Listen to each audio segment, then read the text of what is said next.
আল্লাহ রাব্বুল আলামিন আমাদেরকে পৃথিবীতে একা একা ছেড়ে দেননি। পৃথিবীতে পাঠিয়ে দিয়ে আল্লাহ পাক আমাদেরকে আসমানি কিতাব দিয়েছেন। কি দিয়েছেন?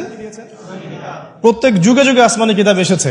তাওরাত, জাবুর, ইনজিল, কোরআন এসেছে। আগেকার আসমানি কিতাবগুলো কি এখন চলবে না চলবে না? আগেকার আসমানি কিতাবগুলো কি এখন চলবে না চলবে না? যখন থেকে নবী মুহাম্মদ সাল্লাল্লাহু আলাইহি ওয়াসাল্লাম নবী হয়েছেন এবং তার উপরে কোরআন নাজিল হয়েছে, এখান থেকে নিয়ে কিয়ামত পর্যন্ত অন্য কোন আসমানি কিতাব কেউ মানলে কি চলবে না চলবে না? এ বিষয়ে নবী সাল্লাল্লাহু আলাইহি ওয়াসাল্লামের একটা হাদিস বলি, তারপর সামনে যাই। একদিন নবী সাল্লাল্লাহু আলাইহি ওয়াসাল্লামের সামনে ওমর রাদিয়াল্লাহু আনহু বসে আছেন। কে বসে আছেন?